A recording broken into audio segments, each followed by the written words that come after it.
Thank you all for joining us this morning. I wanted to welcome you to our virtual Clean Energy Jobs Tour. My name is Marguerite Wells. I'm the Executive Director of the Alliance for Clean Energy New York. And so this morning, we're going to do some in-person conversations and then have some videos of some of the ACE New York visits to actual renewable energy sites that our staff have done throughout the summer. And some interviews of the people that we met. So we invite you to experience this virtual tour to learn about the projects and the status of renewable energy project construction in New York as of right now, November of 2024. And we're going to have a short panel discussion as well and an interview with a staffer from one of the unions who's working on these projects. So to kick things off, I want to introduce Assemblyman John McDonald, who has these projects in his district. It's a sunny day in Cohoes, New York. So you want to take it away? Marguerite, thank you, and good morning to everybody. And it's a pleasure to at least open some opening comments. And it's interesting when you first reached out. I wasn't really paying too much attention. They said we want to talk to you about renewable energy in Cohoes, and of course, as many of you may know or may not know, I've been in public life for 25 years, but my first 13 years was spent as the mayor of the city of Cohoes. And one of the first challenges I had back in 2000, we had a horrific decision come down before I took office, a tax certiorari case. And I share this because it dealt with the hydroelectric plant known as School Street Hydro, that the city lost. We were hit with a decision of $8 million, which it's a lot of money today, but it's a real lot of money 25 years ago. So nonetheless, I spent a lot of time understanding the dynamics of hydroelectric plants, the value of hydroelectric plants. And the good news is I won't bore you with the details, but we actually ended up with a nice settlement that actually led to greater production of renewable energy at that plant and also greater public benefit. The interesting part is we pull water in from the Mohawk River, and the city's drinking water supply since the early 1900s comes from that canal that feeds into the hydro plant. But we divert some of that water and pump it up about 1.5 miles to our reservoir, where our water filtration plant is, which was built in 1908. So why I mention that is that for well over 120 years, the city of Cohoes has been pulling water from the Mohawk River and pumping it up to the reservoir. And that reservoir has been there forever. We've invested in it during my time as mayor, and I know our current administration has. We've, gone through all the reinforcement that's necessary to make sure that reservoir stays in place because it's considered a dam, and as you know, dams do break. But credit to Mayor Keeler, who took office 5 years ago. He had a great team, and I'm going to call out Teresa Bourgeois and Joe Seaman Graves. They were the two main forces. They were really pushing a green energy initiative for the community at large. And it dealt with the things that local governments deal with, like streetlights. It dealt with improvements in efficiencies and batteries and all the pump stations and all those type of things. But what was really exciting was the discovery, and I say discovery with tongue in cheek, of the reservoir being a potential for a floating array of solar energy. And I remember when Mayor Keeler and Teresa and Joe had reached out to me, I'm like, wow, that's really interesting. And they said, well, are there any state programs? And at the time, in talking to NYSERDA, it was kind of like, we don't know if we really have something for that yet. Because let's face it, when it comes to production of renewable energy, I think we need to have a full court press hitting on all different opportunities. Yes, obviously wind and solar, obviously. I still believe we should be doing some corrections to help hydro. A lot of the hydro producers in this state, just as a side note, they produce a lot of hydro in this state, but they sell it out of state because of the fact that we don't really incentivize hydro production. Admittedly, it's been around for a long period of time, but the truth of the matter is, New York State needs to spend its money wisely on helping New Yorkers and their bills. That being said, I said, guys, I'm going to work on NYSERDA. and they've been great to work with. But you know who's really going to love this is Paul Tonko. Paul Tonko, as you know, is our longtime congressman. He's been a longtime public servant, but he has been our congressman for the last 14 years now. And before that, he was in the Assembly, where I'm from, for an extended period of time as well. But he's an engineer by trade. He loves this. He has been one of the leading Congress people throughout the country when it comes to renewable energy. Well, when I talked to Paul about this, he was ecstatic. And why not? As you know, he went right and actually secured what is commonly called a member item in Congress, which was reinstituted about 6 to 8 years ago. And he was able to bring several $1 million. This is an $8 million project. It's probably climbed a little bit since that time, but he's been able to bring almost 50%, if not more, money to the table. And that in turn has engaged our partner in the energy field, National Grid, who has also brought resources to bear. And, hat tip to Doreen Harris and her team at NYSERDA, who've also been able to help through the New York Sun program. We've been able to actually piece together resources. And the beauty of this is that this 10-acre site, which has been there for well over 100 years and then some, is just one of tens of thousands throughout the country that have the same potential. As you know, with renewable energy, even in New York State, there are communities, particularly when it comes to wind energy and really into solar, that are pushing back because they're worried that farms are going to be destroyed or green space is going to be destroyed. It's a tension that we have to be cognizant of and we have to work through. The reality is, and my first words of advisement when Teresa and Joe brought this to me was, well, let's make sure DOH and DEC are going to be on board. And they did their homework and they signed off. This, in my opinion, opens up a huge opportunity to really, and this comes from the National Renewable Energy Laboratory, who worked with RPI, which is right across the river from us. And they have identified about 24,000 US reservoirs throughout the country that potentially could be hosting floating solar as well. So I really am very proud of our community. I give a lot of credit to Mayor Keeler and Teresa and Joe. I'm very, very appreciative of Congressman Tonko's efforts on a variety of different things, but this in particular. But I'm also very pleased that our state agencies were able to provide not only the expertise to make sure we do it right, but also some of the financial resources to help implement it. When this project is completed, and there's still some work to be done, we are going to have a showcase that should hopefully be replicated not only throughout our county and our state, but throughout our country, because we know that we need to bring more renewable energy sources online as quickly, effectively, safely, and affordably as possible. And the bonus in this project is that the city's projecting to save about $600,000 in its own energy costs. So they've got skin in the game with this as well. They're spending some money on this, but they're also looking to save money as well.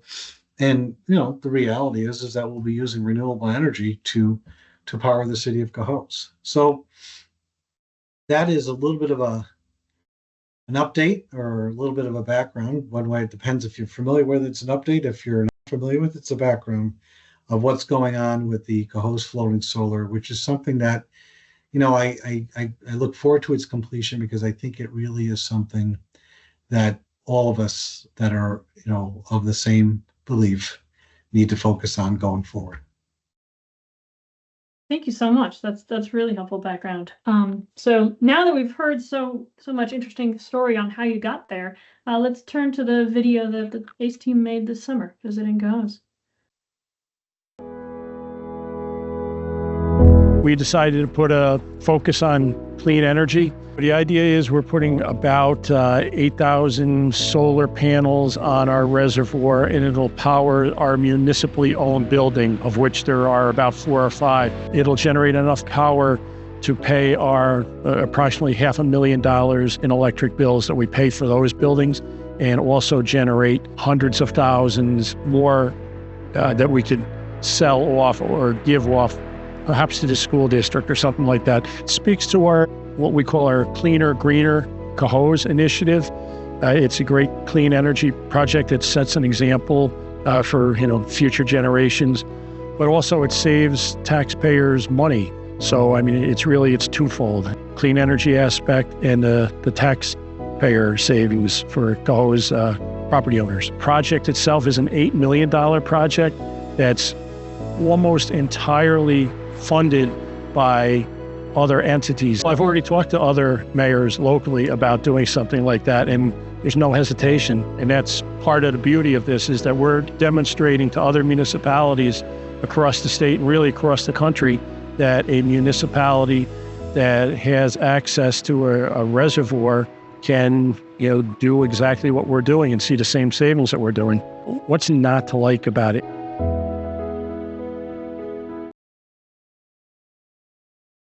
Cool. We're looking forward to seeing the final shots when that project is completed. Assemblyman, do you know when it's likely to actually go online?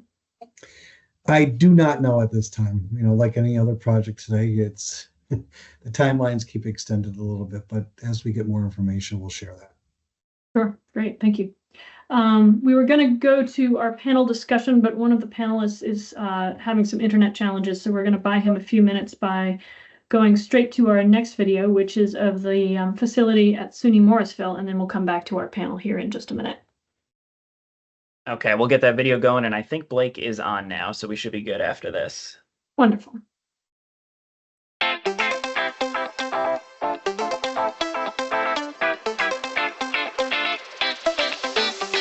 Anybody that wants a job right now basically can get a job in renewable energy coming out of our program. Chose Morrisville was mainly because of the renewable energy program. Dr. Ballard actually sat me down and he showed me what most students end up getting out of here, and that's really what made my decision. At least half of our students are getting 2 or 3 or 4 job offers when they're graduating from the program.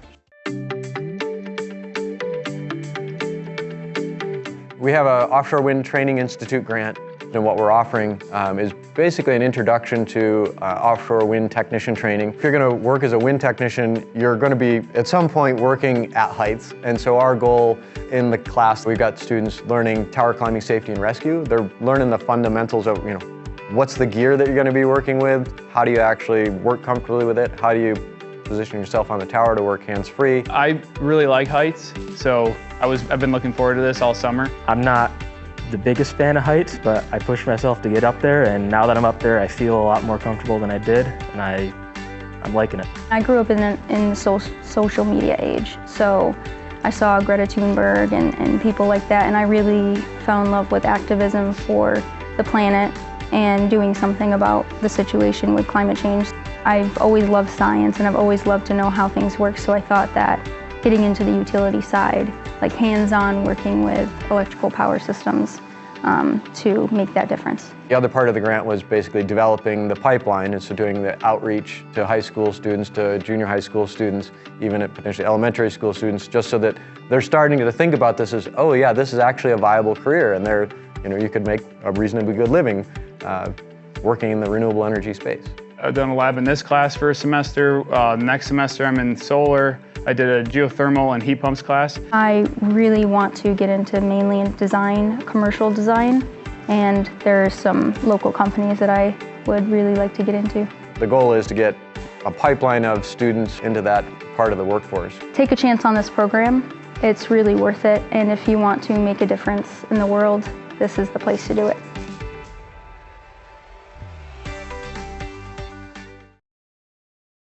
Fantastic. Thank you, team. So I want to bring up now our jobs panel to have a conversation around where the different jobs are and what the outlook is going forward for renewable energy careers in the state of New York. So we're going to be joined by Keith Siliman from Cypress Creek, Blake Hyatt from Vineyard Offshore Wind, and Sammy Chu from Edgewise Energy. So thank you, gentlemen, for joining us this morning. Morning. Morning. Yay. Glad you're here, Blake. Glad your internet finally decided to comply. Great to have you all on here. So I thought I'd start by just allowing you each to introduce yourselves and how your role works with the careers that we've just got a little glimpse of here, and how your companies look at the jobs prospects going forward in this space. Keith, you want to start us off, and then Sammy, and then Blake? Sure. I'm Keith Siliman. I'm the Director of Regulatory Compliance with Cypress Creek. Now, we have several large-scale solar projects across upstate New York in various stages of development. We have one project about 6 miles from SUNY Morrisville, and we have a close working relationship with them. We support a scholarship there. We have also supported a workforce development program at Hudson Valley Community College. I see the need to have skilled workers trained to work on all aspects of these projects, from the permitting stage, and we'll get into that in a little bit, through construction and operation. We have a strong working relationship with several unions here in New York, and I just see a huge potential here to provide for high quality jobs to support the renewable energy industry. Marguerite. Super, thank you. Sammy? I'm Sammy Chu. I started my journey unknowingly with clean energy as an apprentice electrician with the IBW Local 3 in New York City. And when I installed my first solar panel in 2004. Which, at the time everyone was treating like it was a new art. And, we, having the training I had from the IBW, it turned out to, just be electric work. And then I meandered accidentally into politics and government, where I worked for the town of Babylon, got very involved with energy efficiency as the founding director of the first operationalized PACE program in the country. And then went on to county government service, where my workforce horizons broadened significantly. I worked a lot on equity, and especially in the clean energy efficiency space. And now I work as a developer. I have a development company deploying battery storage here in New York, and I also have I'm a union signatory electrical contractor. So I have a wide exposure. I've been exposed in policy, workforce policy for many years, working with our local workforce development board. And now I very much see the workforce needs and gaps from both the blue collar side and from the development side. A lot of things Keith mentioned, everything from engineering, design, financial modeling. We have real estate needs, so regulatory needs. So, I'm really glad to be able to participate in this conversation. Fantastic. Thank you, Sammy. And Blake?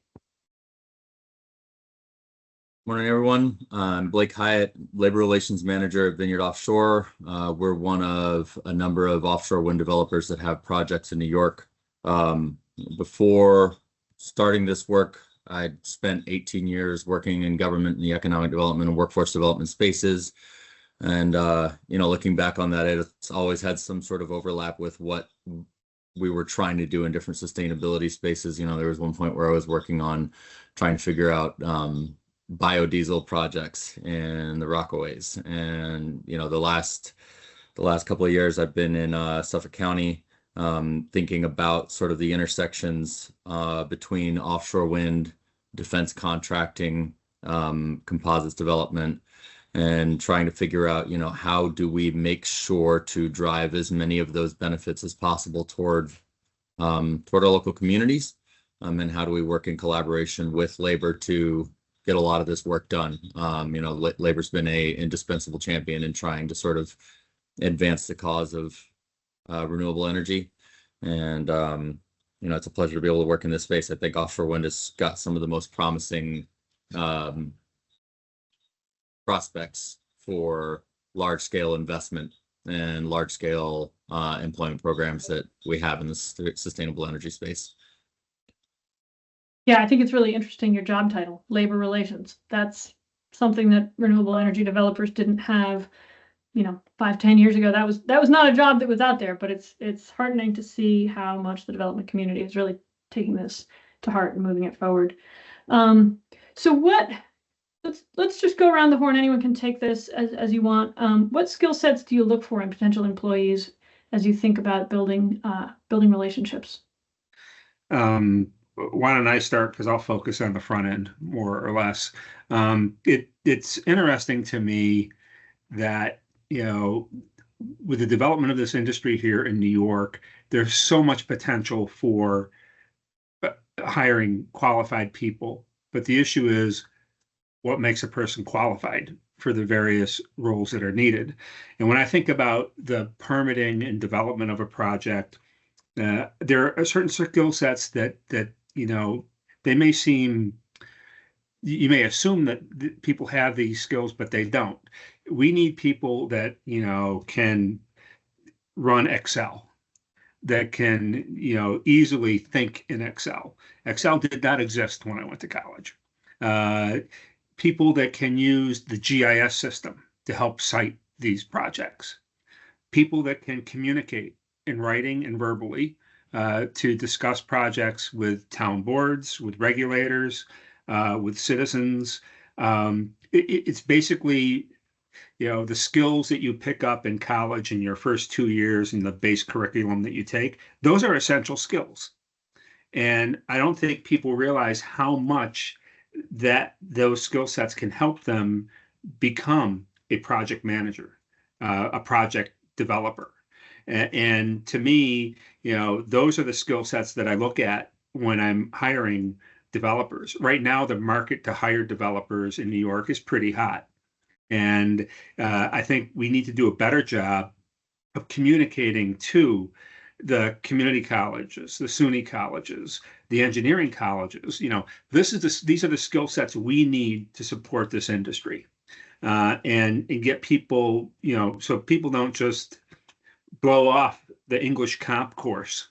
Things very basic like that. Being able to communicate is a critical tool.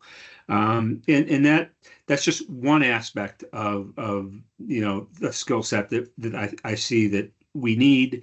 And we as developers have to do a better job of outreach to these schools, to these students, to get that message across. Obviously, working with labor and others is very important, but my co-panelists can address those issues a little bit better than me. But on a day-to-day basis, the skill set that I just laid out, my consultants need that to help me develop these permit applications. My colleagues at Cypress have to have these skill sets to move a project forward through development. Regulators need to have this skill set to review and evaluate projects. You don't need to be a project developer to be a strong supporter of renewables. You can have strong supporters of renewables from the labor perspective. You can have strong supporters of renewables from the government, the regulatory perspective. Everybody needs to have that skill set, though, to move these projects forward. Marguerite. Thank you, Keith. Sammy, Blake, you got thoughts to add there? Sure. One, I'll first, echo very loudly Keith's sentiments about communication, and that English comp course. Now that's been one of the frustrations, whether it was, now, in the private sector, certainly when I was in government, I couldn't begin to count how many, seemingly, who are actually very talented, college grads coming in with horrific writing skills. And that's coming from someone who was an electrician, learned how to write as an electrician. But beyond that, we live in a time where, things change very rapidly. And I think adaptability and the willingness to learn. And that goes for both, now more than ever, for both, in the white white collar jobs and blue collar jobs. I think, the availability for trades training, for retraining that's required to participate, in this space, for renewable energy, many of these trades, for the first time regionally are getting exposed to having to work in a marine environment. That's very new. So those who are willing to, learn and adapt and get those skills, much of it, the safety training alone, is quite significant. And paying attention to those things is critically important to make sure we move forward, in the right way. And then, on our design and development stuff, coach change. You have to be up on it. You have to be paying attention to policy. You have to be paying attention to what's going on in the climate with all your counterparts. You have to be adaptable, with us here, working in New York, governments change. You have to be adaptable to, certainly new people and transitions of government, and policy. So I think adaptability and learning, that's something I'm always going to appreciate, a new hire, whether we're hiring them bringing them in as a first year apprentice electrician or someone who's a high level, executive. Thanks, Sammy. Blake? I think focusing on the blue collar side of things, right? One of the things that you'll hear often from our partners in the trades, right? There's no such thing as a green energy X, right? Like there's not green energy electrician. There's not a green energy, iron worker, right? There's those fundamental skills. I think that one of the things that, you heard Keith and Sammy both talking about is adaptability being a critical skill. And I think that that's a critical asset. And I think that that's something that does prove to be important across the board. You think about what it means to do work offshore. It's a very different sort of work schedule than what you're doing on a normal construction project, right? You might be offshore for a couple of weeks at a time, doing your construction work, and then you'll be back on, back with your family for an extended period. And so it sort of becomes more rotational. When we think about the training that needs to happen, right? There's specific safety training, because we take that seriously, right? That is specialized for our industry. But at the end of the day, what we need is folks that are skilled in their trade, right? And that's what our union partners are delivering. And so I think, really what we're looking for is trying to increase awareness of what those opportunities look like, increase awareness of what the industry looks like, so that we can sort of improve that bidding process, improve sort of applications to the apprenticeship pipeline, right? Making sure that folks are actually broadly aware of the baseline skill set and sort of jumping on board so that we can keep up with demand in the coming years. I think you raised a really interesting concept, and you used a word awareness, Blake, there, that I wanted to jump on for a second here. How do we make sure that underserved communities around the state are aware of the opportunities that are out there? And how young do you think we can start that pipeline? Yeah, from our perspective, we're working with high schoolers, right? We're thinking about how do we develop career awareness programs that we can go and speak to students about when they're sort of developing their notion of what they want to do when they get out of school. Because to some extent, the decisions that we're making on our careers, they're decisions that are being informed by our parents, but they're also decisions that we're being asked to make, before we're 16 years old. Am I going to go to college? Am I going to go to a trade school, right? Does that trade school pathway, does that apprenticeship pathway present a opportunity for me to raise a family, buy a home, have healthcare, right? And so bringing that sort of information to folks early on, bring that sort of information to community events early on, let's parents get familiar with and comfortable with the idea that their kids actually have a sustainable pathway that doesn't necessarily involve what we've come to think of as that traditional college pathway. So, we're doing our engagement very, very early. A lot of our partnerships are with those CTE programs at the high school level. And, I've even found myself speaking to middle school audiences, and just sort of saying, hey, do you know what a windmill is? you know what offshore wind is? Do you know what clean energy is? Right. And just sort of like doing like interactive exercises with them where they can sort of like start thinking about stuff and have stuff to take home to their parents so that they can start thinking about it. Sammy, I think you've got some experience on this one. Sure. Having, coming on to this, webinar tonight, I had the, chance to reflect on, 20 years of working in the green job space, in the, and around the ARRA funding time, the big focus was on, insulation, air sealing, energy efficiency work, which was laudable. And I think there were a lot of things we could take away from learnings there. Things have transitioned so much. But I'll start by saying I think the best thing you can do to create long-term opportunities for disadvantaged communities is and create these pipelines is to build trust. And I think we're doing a better job of it now for a number of reasons.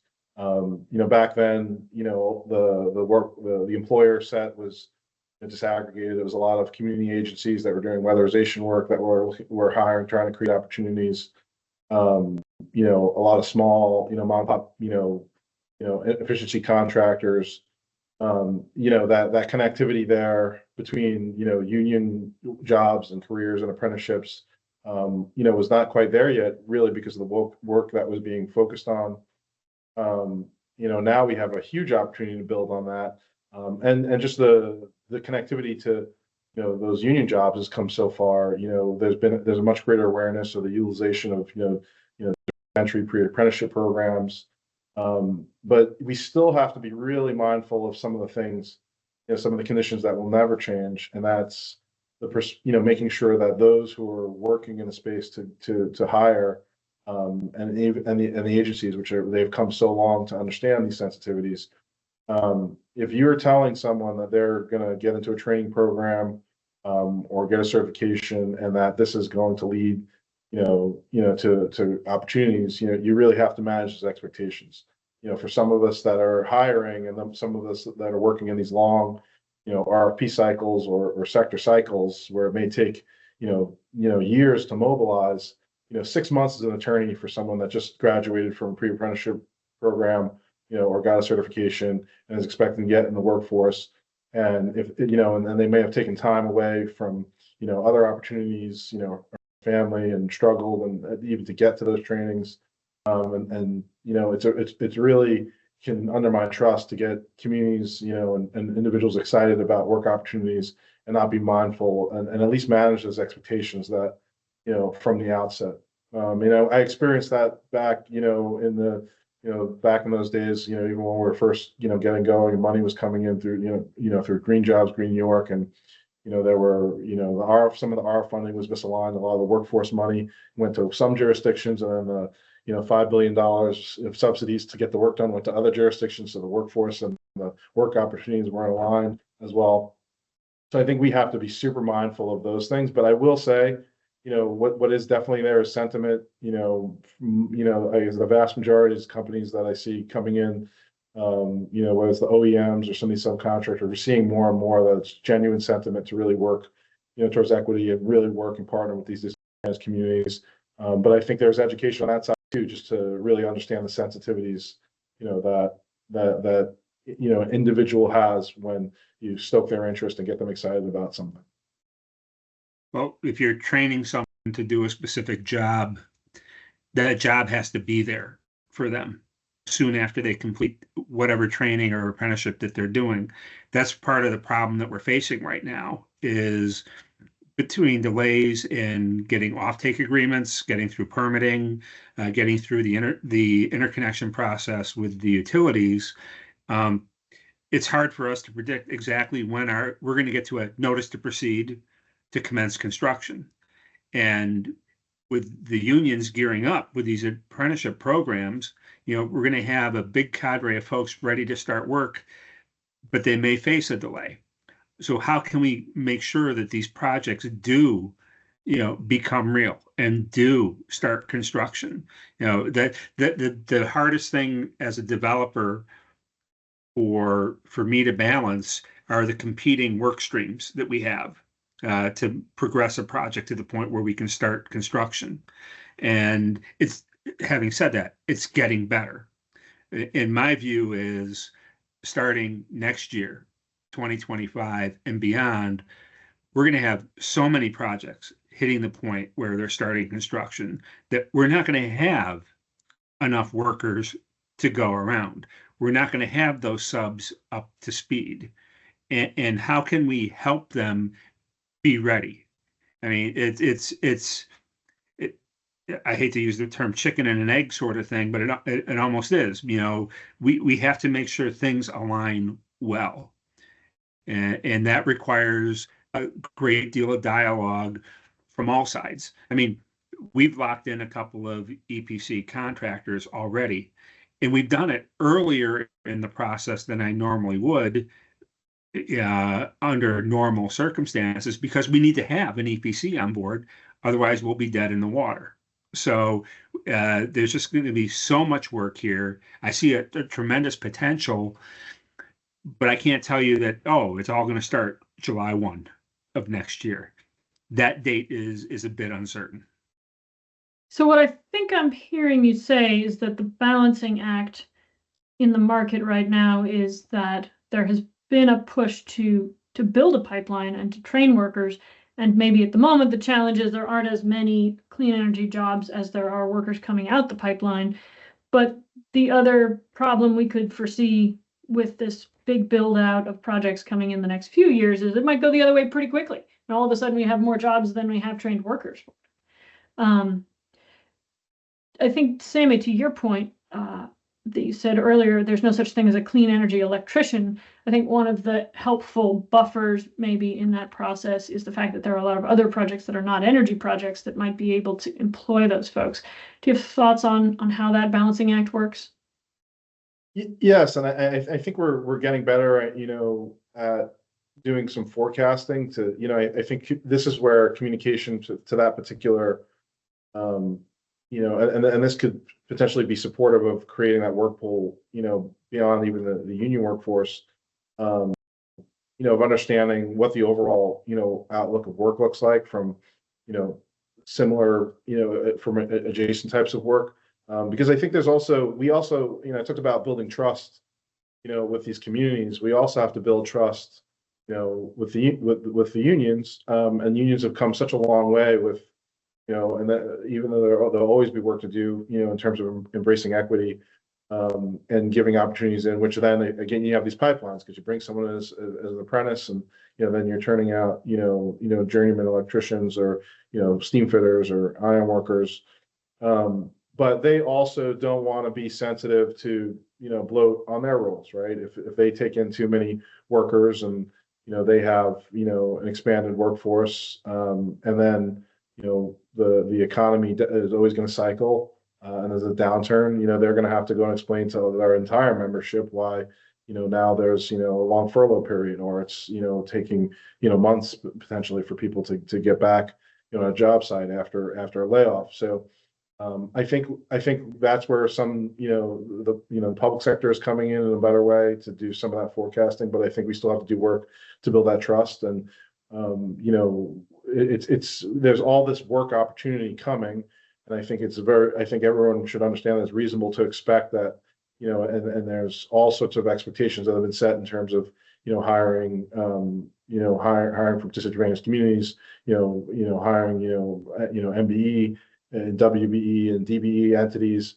But, for when it comes to asking people to asking organizations to bring in a lot of new, apprentices, there's a cost there. And then there's, the potential having to manage a condition of will there be work, after 5 years? Will there be work after 10 years? Or are we going to end up with a big, big bench? No one ever wants to put themselves in a situation to end up with that big bench. And that doesn't, necessarily work for anyone. Yeah, thank you. All good thoughts. Blake, do you have thoughts on this one? I think if any of you have ever heard Doreen Harris at NYSERDA talk about some of our supply chain challenges that we're going to be facing over the next few years, workforce is one of the primary bottlenecks that we're challenged with, right? I think I could throw out a figure of us being short 200,000 jobs in across the different sort of sustainable energy sectors and projects that we need to work on, right? And that's inclusive of supply chain as well as the direct sort of construction work that we need to do.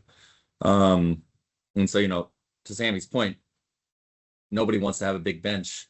A lot of this is a public sector coordination thing, but then, there's also, we're thankful to folks like ACE and NIOA and other sorts of organizations that are in that sort of constellation that are helping us coordinate that information.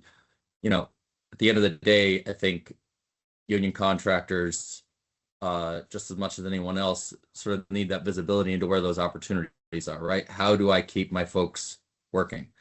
And so I think that's incumbent on all of us to try and make sure, like, how are we getting that information out? How are we bringing all that stuff around? Defense contractors, defense manufacturers on Long Island are just as in need of electricians as we are on our offshore projects, right? They're just as in need of highly skilled welders as we are on offshore projects. And that's just a couple of trades to name a few, right? We have a whole bunch of civil engineering projects and tasks that are, probably top of mind for you, Sammy, across the state. And we think about, what the impact is on the availability of laborers across our work, right? If we're thinking about our onshore work and our utility scale work, it's the same sort of demands. So I think, that question of building trust and building faith and building confidence with folks, a part of that is demonstrating everybody can look at that information. Everybody can understand, okay, what is it going to look like for me to have work in 10 years if I choose to go down this path, 20 years, right? I need to be able to take care of my family for a while. And so I think all of us sort of have that challenge ahead of us to try to bring that information together, paint that picture, and understand what the long term is for the industry that we're trying to support. Everything I think we've been talking about so far has been focused on the initial stages of the project, whether it's development, like Keith's been talking about, or the construction phase. What do you guys see in terms of operations? How does that inform the training that the workforce is getting, and what kinds of operations jobs are out there on these kinds of projects?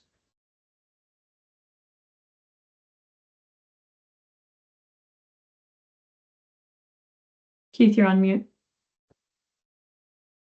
That's the most common thing said to me on a call.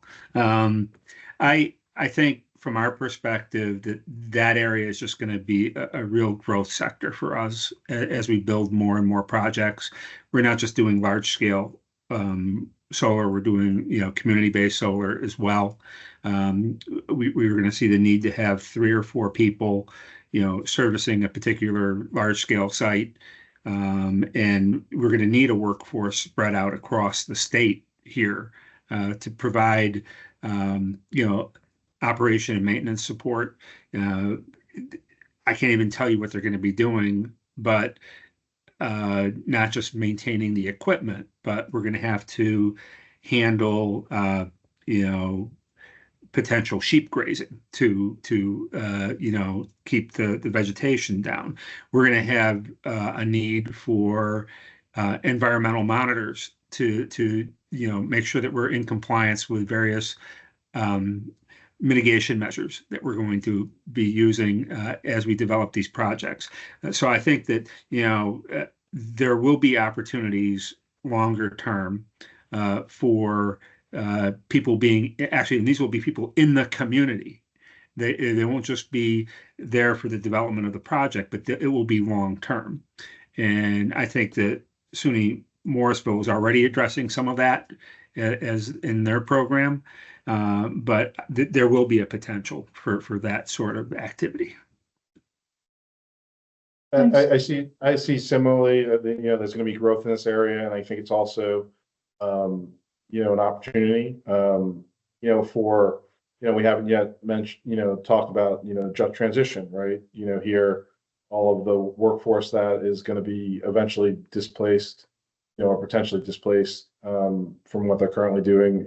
I think it's everyone's aligned goals to, retire all of the, legacy fossil fuel, power plants at some point. And some of the, depending on the plant, some of those, might have, more than a dozen full-time employees managing those facilities. So I think it's an opportunity to look at those, folks who have a tremendous amount of experience, who understand, certainly have a leg up on understanding, energy and power, and how critical it is to deliver it and when it's needed.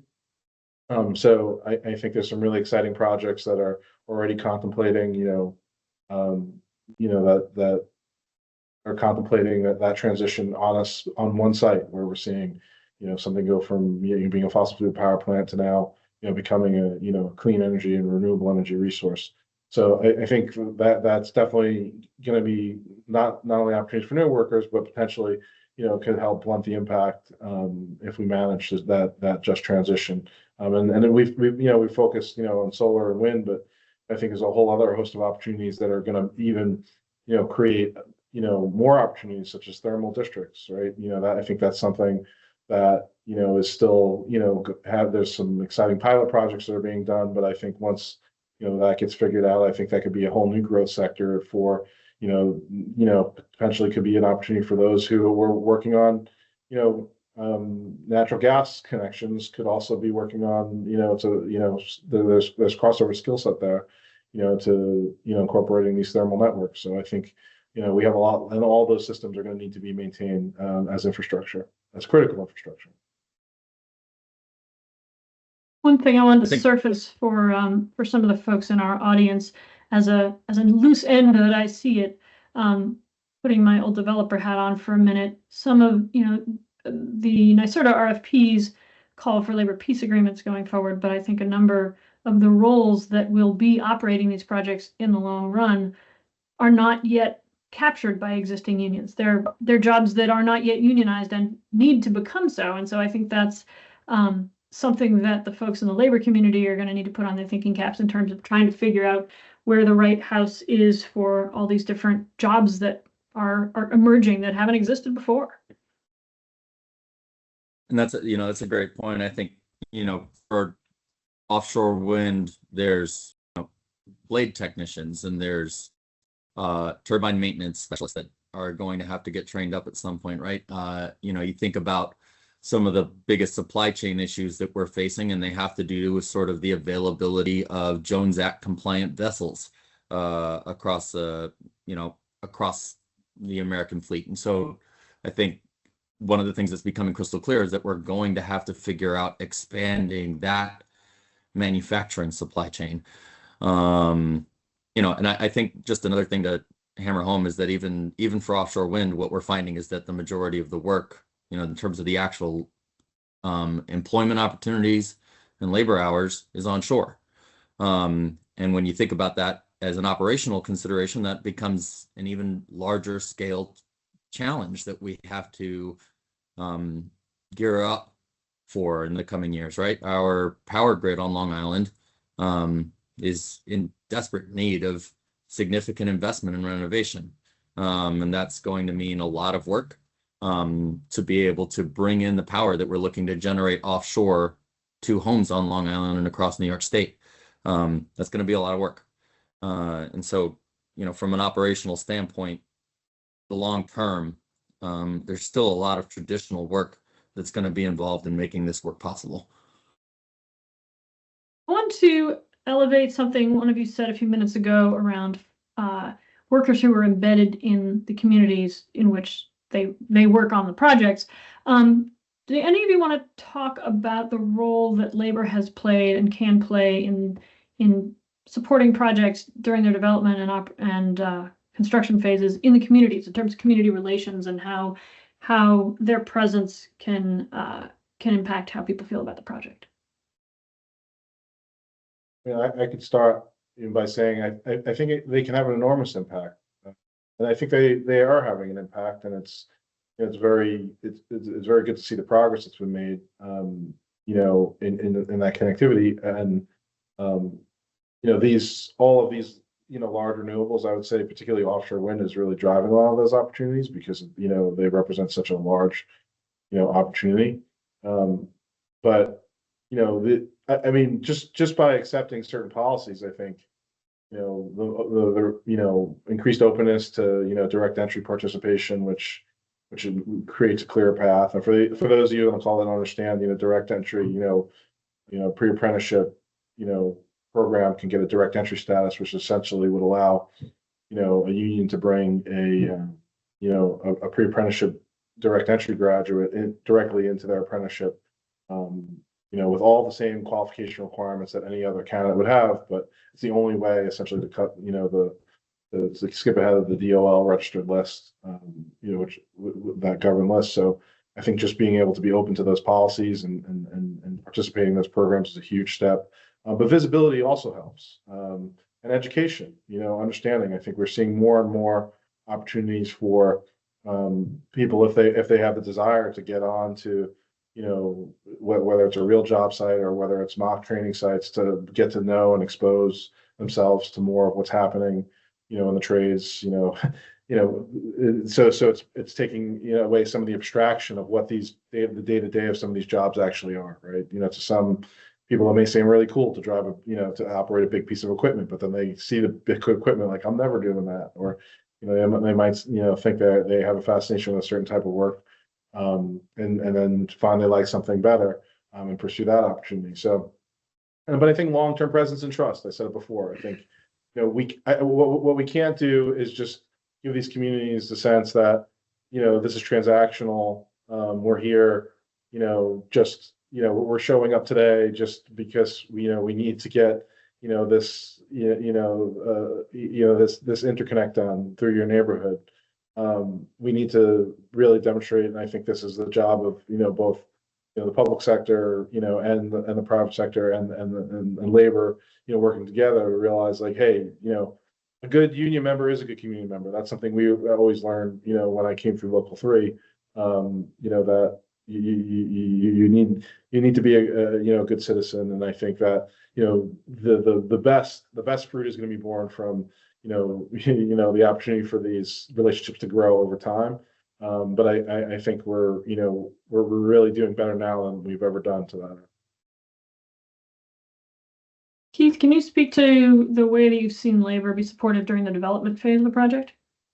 I think we have a very good relationship with IBEW, with the laborers union, on our projects. We developed an MOU that said that we would obviously use them on our projects once we got an EPC on board, and they agreed to support us through the permitting phase. I had never negotiated or drafted an agreement like that before. So we pulled one together, and I thought it looked good, so I sent it in draft to the laborers union. They returned it signed the next day. It was the easiest negotiation I've ever had in my life. Then I had to make some changes because I hadn't yet run it through our legal staff, but that was my bad. But we have a great relationship. It's very helpful to us in the permitting phase when we get to a public statement hearing on our Bear Ridge project. The first speaker to stand up to speak in support of the project was the Sierra Club. The second person to get up and speak was a member of the IBEW. That helps set the tone for that hearing, especially if you're in an area where there's an organized opposition group.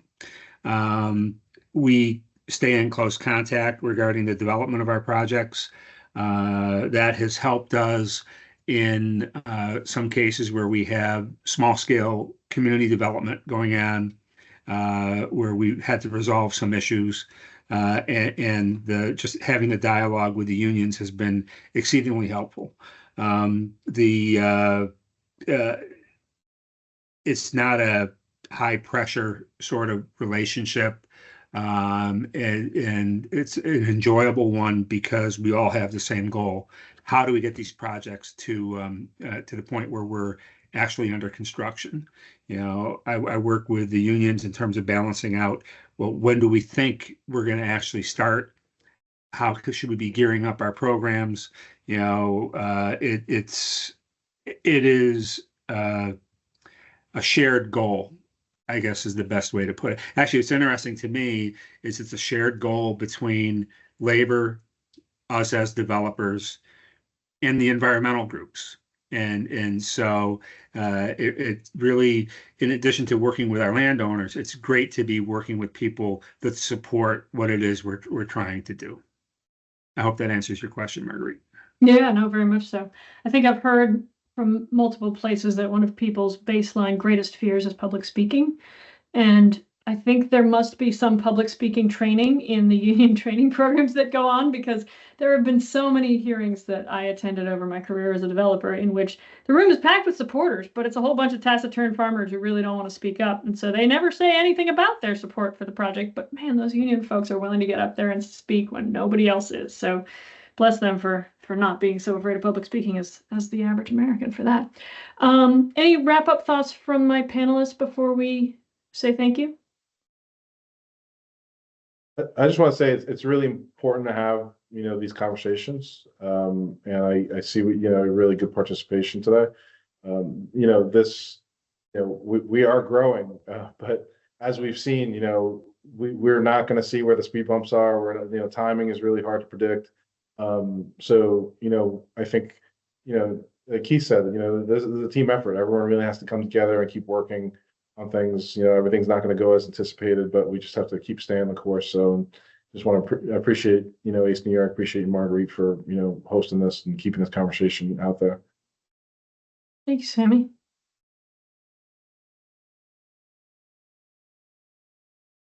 Yeah, I mean, I think,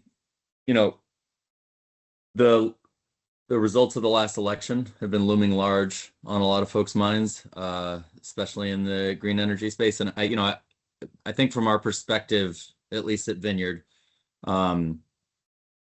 economic development, jobs, it's a bipartisan issue, right? That's I think the important story to tell here, right? So like the last conversation we were having, we were talking about, hey, what's the how do you talk about community partnership? How do you talk about community engagement? How do you talk about long-term investment? A lot of that is about making sure that folks not only have awareness of what the opportunities are, but awareness of how to be included in that opportunity and access to that opportunity.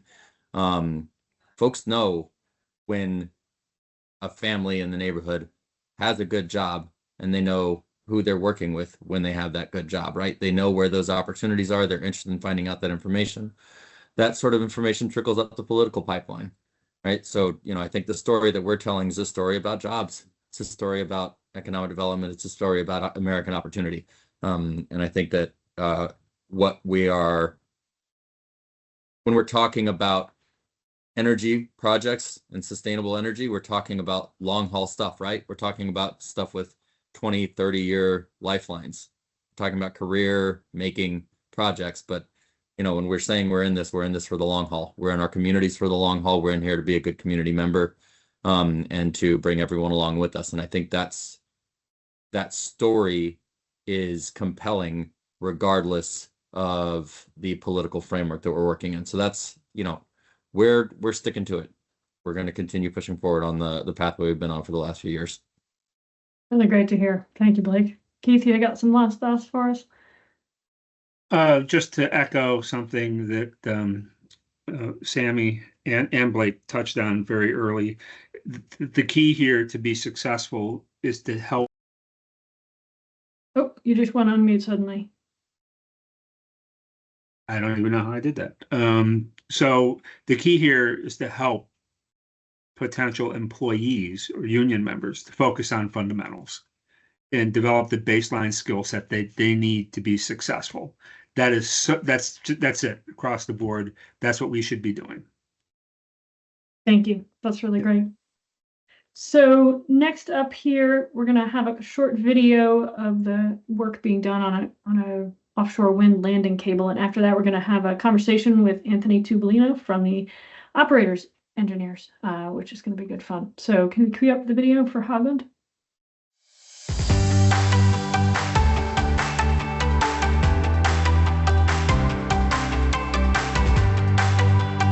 Ogden Group's portion of Sunrise Wind is a couple of elements. We have an 18-mile duct bank. A duct bank is all the PVC conduits that are in the ground that are eventually going to get the wire pulled through them. And then we also have the converter station that converts the power.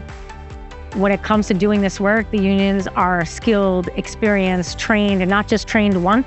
They're trained and retrained over and over again to meet the current demands and skills and best practices we need. They're also focused, which is incredibly important to us, hyper-focused on safety. That was a main reasoning behind my career path too. You know, union wages and benefits are good for my family and to afford to live on Long Island, because it's not the cheapest out here. But yeah, Local 25 in Harlem's been very good to me and us on the field. So the process of building this duct bank, we first come in, we saw cut the road.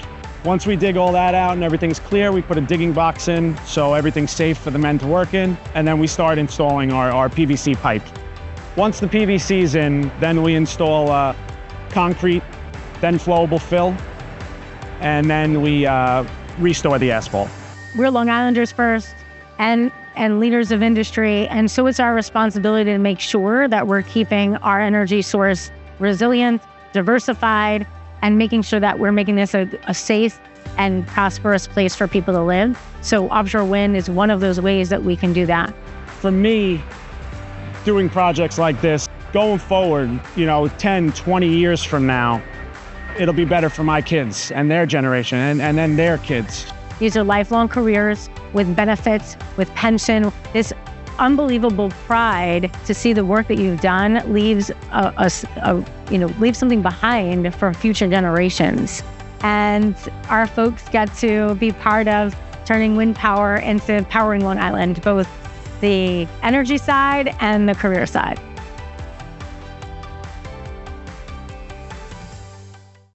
So cool to see that stuff getting built. I just love it.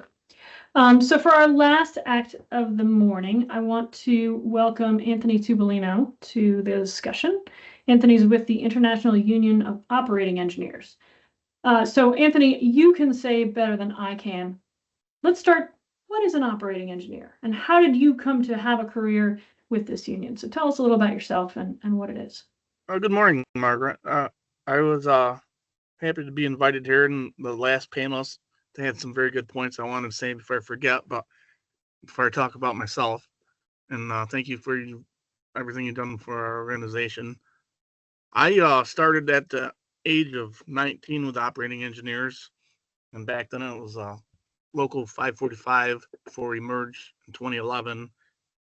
I joined the union originally for the high wages, but I am a 26-year member now, and I made a career out of it, and built a good life with benefits, retirement, and healthcare. I started working in road building construction, and at the age of 21 got a crane license. And I was just looking up while we were talking. It's hard to believe it's been over 20 some odd years since I worked on my first wind farm, which was in Fenner, New York. I believe it was like 2001. Mm-hmm. So I guess I've been involved with green energy for quite a while. That was one of the first wind farms in the state of New York. That's cool. Yeah. And then you were working on it. Were you running a crane on that? I was an oiler then. I just got my crane license. So Wow. there were some big machines that weren't around at the time came into our local, but I've had my fill of running cranes on other wind farms, as where I met you up on number 3. That's right. Exactly right. Yep. So operators run cranes. What else do operators run? Operators basically are there from the beginning of the project, working with developers, putting in roadways, clearing the sites, a lot, basically from start to finish. They're right there, right after the, a laborer basically and an operator. And, So it's always been my understanding that operators are basically the heavy equipment operators. Is that a fair assessment? That's correct, but we also do a lot of water work, like out on Tell me more about that. I didn't know that. yeah, like the TDI line that's going down through. That's all Oh, you mean like underwater? No, like on water, like anything to run equipment on certain parts of the water. We do that too. Like, Got it. I think Local 25 covers that. Very cool. But yeah, anything from excavators and bulldozers to clear the roads and trenchers for cabling to run to towers or post pounders on solar farms. We're involved heavily.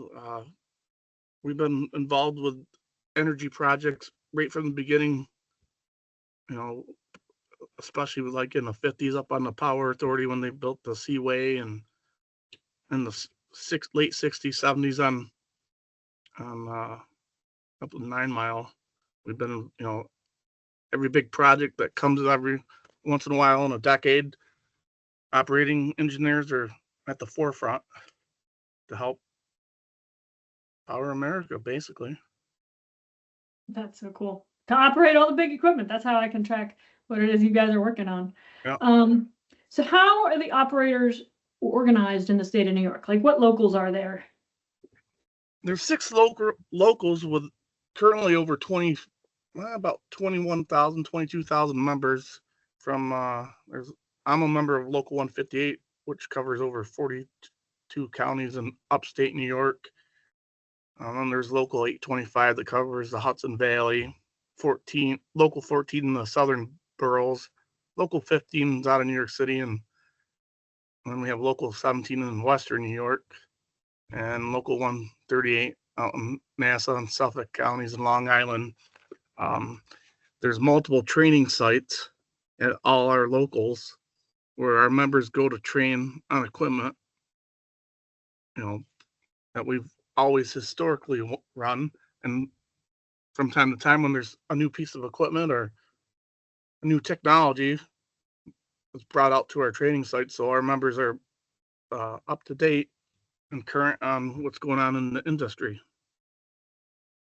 And what does the apprenticeship program look like? Because I think, is it fair to say that the training sites you're talking about are for training both new workers who are coming into the operators as well as keeping the skills up to speed for the folks who are already working? That is correct. Like, and I can speak directly for 158.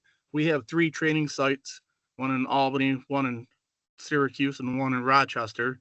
And I believe between the 3 districts, we have around 60 apprentices, but our members were a local of 4,000.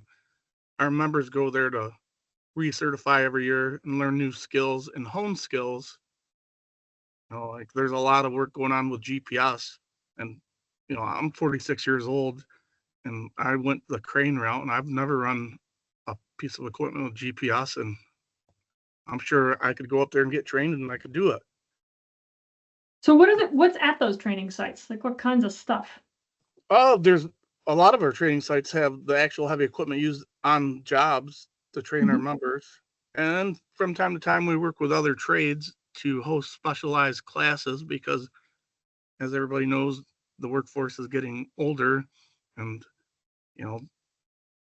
there's people that don't have the tribal knowledge. So, like for instance, we work with iron workers setting steel. We have mock-ups and work with the carpenters doing pile driving and whatnot.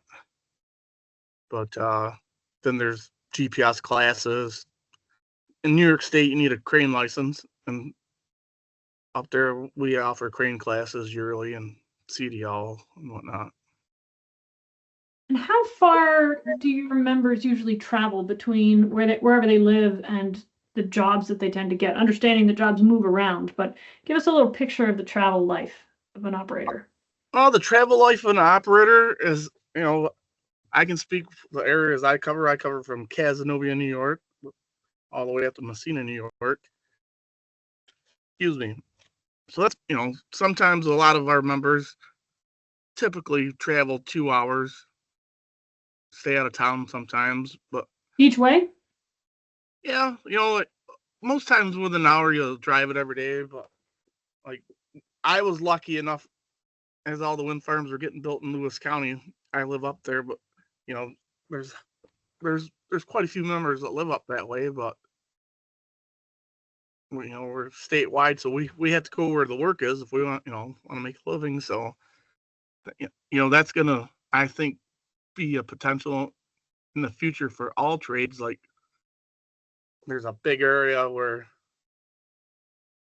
the workforce isn't as huge for like these big projects coming up, but I think we'll all work together to meet that demand. So how does that happen? Let's just say for a second, there's a big crane job in Messina, starts in the spring, and there's some operators in Messina, but then there's not enough to do this job. How do the unions work together to staff a job like that? Well, that's one of the beauties of our union is we have multiple members throughout our districts, and we all collaborate, and we find the manpower to make these projects possible. Gotcha. So it's sort of internal organization to say, okay, we think we're going to need 30 crane operators, and we've only got 10 local ones. So where do we find the other 20? Right, and internal training. Mm-hmm. Oh, so you might train some folks up didn't have a crane license before. Right. There's a whole process and a lot of rules, but we're always striving to be ready to meet the demands of the industry. And what do you see looking forward in the next few years in terms of the number of renewable projects that are coming versus the pipeline you guys are working on to develop new operators? How are you guys bracing yourselves for that? We're actively testing people for their skill sets and getting resumes. I got one right on my desk right now. I got a call after, but we're testing people not just only for the green energy jobs, because our work spills into everyday construction, road work, bridges, and we want to be able to have a list of qualified individuals to help meet that demand for the future. But we also, as an organization, go to a lot of high school events, BOCES events, career days, and let people know what we're about, because not everybody knows what an operating engineer is. Our unions, and it's nice to be able to go out and talk to people and let them know what we do. And what is the response you get from high school kids when you talk about what you do? Well, sometimes it's a different world than when we all grew up. Sometimes a lot of them want to know what time you got to get up in the morning, and right, they don't care about the money. Sometimes it's how close and everything, but there's still kids out there that want to pursue this career. I've been visited by operators at my high school. I'd be running cranes today. I just yeah. Everybody wants to be an operator. Yep, it's true. I mean, it seems like from the age of 3, every kid's got a dump truck and a crane to play with. Yeah. And how do you guys work with adjacent unions? I mean, you've mentioned it a little bit already in your comments, but if you're on a job site and you guys are running the equipment and there's 3 other unions there, how do you guys coordinate who does what? Because I think there's times when one union covers a given thing, but sometimes there's a little overlap with another union's scope.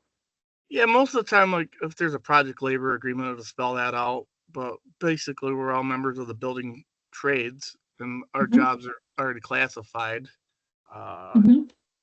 And we're just entering into that tri-trades agreement on upcoming solar work. So we'll see how that goes. I think it's going to be a good thing for all our members, and I think for the employers and the industry as a whole. Does the audience have any questions for Anthony? You're more than welcome to come off mute or put them in the Q&A if you'd like.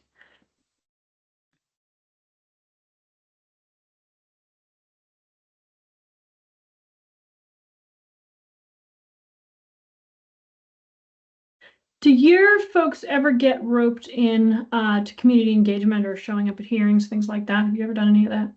Yes, I did that years and years ago. I was asked by my previous boss to go speak to the county legislator to tell them the benefits, the good paying jobs on wind farms. And, it was difficult to talk at first, but there's always 2 sides of every story. And it always seems like the negative side on the side that hears, gets heard the loudest, but, like our members not only work on these projects, a lot of times they live in the areas where these projects are being built. And because me personally, because of that, I got involved in local town politics and helped rewrite laws to make renewable energy allowed, because I believe in it. I worked it my whole life, and I would be willing to live around a wind farm or solar farm. And, yeah, that's cool. But we have, that's one good thing about our membership. They're usually pretty active in helping out when need be. Yeah, that's actually how I first got introduced to the operators. I want to say 15, 16 years ago, was an operator local to a project I was working on, lived on the same road. He wanted that project because he didn't want to have to travel for work. That's it. That's why I wanted one in my town. And do operators work on, like, during the operational life of a project as well? Yeah, it's not only a job for an operator when a project starts, but like up in Louisville, for example, there's maintenance every year on them for operators, and there's actually some local guys and out of town guys that come up there that travel, and so it's a career basically, working, doing the maintenance on these. There's quite a few up there, so that's another point. A lot of people that live in towns that are opposed to them, they're like, oh, the jobs are just during construction, but there's good paying jobs for the life of the project for those involved in it. Is it fair to say that for most of the folks in your union, they work on clean energy some weeks, some months, and then it's on to a civil construction job, and then it's back to renewables, sort of back and forth across the map on building different things? Yes, that'd be a fair assumption. Like me personally, before I became in the office, I would work in the spring on a nuclear reactor, tearing that apart, running the crane, and then I was happy when in the spring I'd go work on the wind farm that was 25 miles from my house. Very good. Well, thank you for all of that. You have any last thoughts you want to share with this group before we wrap up for the day? I think it's good to communicate with all the stakeholders involved to help these projects. And I appreciate everybody's time to let me speak today, and hopefully you guys learned something. And I'm sure if anybody has any questions afterwards, Marguerite can put them in touch. Yeah, happy to do it. Operators have been good friends of mine for a long time, and I'm so delighted to be able to bring you on here to talk about what you do.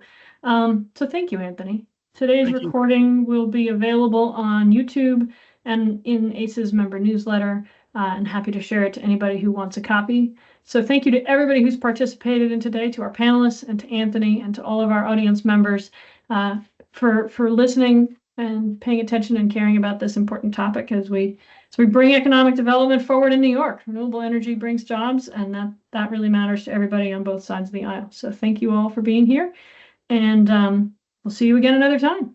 Have a great day. Have a good day.